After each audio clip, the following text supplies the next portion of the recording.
ஷீலா எழுந்துரு. என்ன இவ்வளோ நேரம் தூங்கிட்டு இருக்க? நாளைக்கு எக்ஸாம் இருக்குல்ல, எழுந்து படி. 10 மணி ஆகுது. இன்னைக்கு ஒரு நாள் தான் உனக்கு ஹாலிடே. நீ மறந்துட்டியா? ஆமாம் சாரிம்மா, நான் தெரியாமல் தூங்கிட்டேன். சாரி, என்னை மன்னிச்சிடுங்க. இப்போவே எழுந்து நான் படிக்க ஆரம்பிக்கிறேன் அப்படின்னு சொல்லிட்டு நம்மளோட ஷீலா வந்து சொல்கிறாங்க. ஷீலா, எக்ஸாம்ன்ற பயமே இல்லை உனக்கு. எதுக்காக தான் நீ இப்படி பண்ணுறியோ எனக்கு தெரியல. உன் ஃப்ரெண்ட்ஸ் எல்லாம் பாரு, எல்லாருமே படிச்சுட்டு இருப்பாங்க.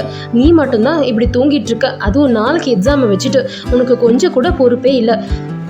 ஆமாம்மா, நான் இப்போவே படிக்க ஸ்டார்ட் பண்ணுறேன். சாரி, எனக்கு ஒரே ஒரு காஃபி மட்டும் போட்டு கொடுங்க ப்ளீஸ் அப்படின்னு சொல்லிட்டு சொல்கிறாங்க. சரி சீக்கிரம். ஹாய் ஷீலா, என்ன எக்ஸாமுக்கு இவ்வளோ சீக்கிரம் கிளம்பி வந்துட்ட? அப்போ எல்லாத்தையும் படிச்சுட்ட போல. ஏதோ ஒரு அளவுக்கு முடிஞ்ச வரைக்கும் படிச்சிருக்கேன். பாஸ் ஆகிடுவேன்னு நினைக்கிறேன். ஆமாம், நீ படிச்சுட்டியா? இதை ஏண்டி கேட்குற? நான் படிக்கவே இல்லை.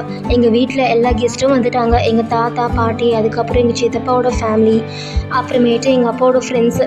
இத்தனை பேர் வந்தால் எப்படி படிக்க முடியும்? அதனால என்னால் சுத்தமாக கான்சன்ட்ரேட் பண்ணி படிக்கவே முடியல. பாஸ் ஆவனாலே தெரியல. அச்சச்சோ, அப்படியா? சரி, கொஷின் பேப்பர் எப்படி வருதுன்னு பார்த்து தான் முடிவு பண்ண முடியும். நானும் ஏதோ ஒரு அளவுக்கு தான் படிச்சிருக்கேன். பாஸ் ஆகிடுவேன், அந்த நம்பிக்கை. ஷீலா அவங்களோட 2வது ஃப்ரெண்டை மீட் பண்ணுறாங்க. என்னடி படிச்சிட்டியா அப்படின்னு கேட்குறாங்க. அடிப்போடி, என்ன பார்த்து படிச்சிட்டியான்னு கேட்குறேன். என் புக்கவே காணோம். எங்கன்னு தேடுறது போயிட்டு? எக்ஸாம் டைமில் யாருக்கிட்டேயும் போய் புக்குன்னு கேட்க முடியல. அதனால எது தெரியுதோ அது வரைக்கும் தான் எழுத போகிறேன். எனக்கு ஒன்றுமே புரியல. என்ன நடக்க போதோ நடக்கட்டும்.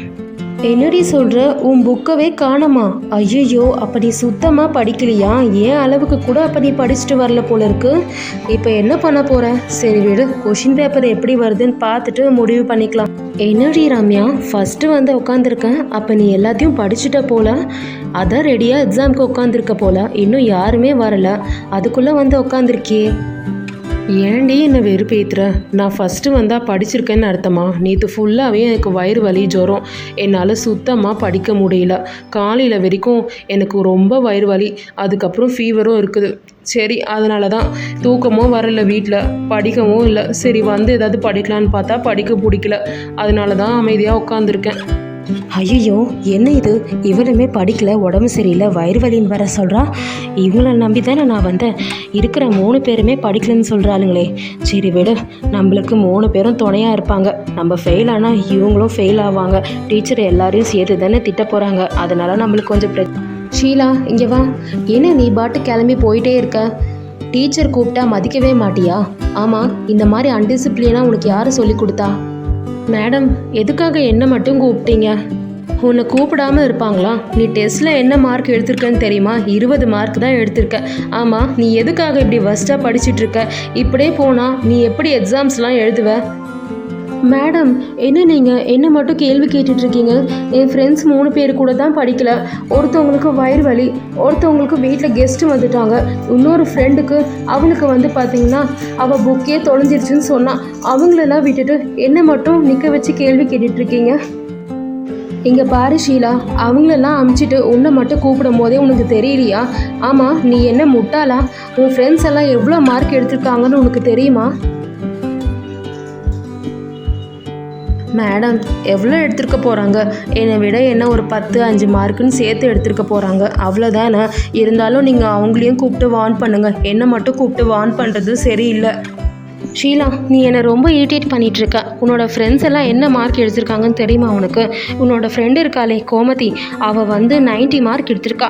உன்னோட இன்னொரு ஃப்ரெண்டு இருக்காளே, அவள் பேர் என்ன? துர்கா, அவள் 85 மார்க் எடுத்திருக்கா.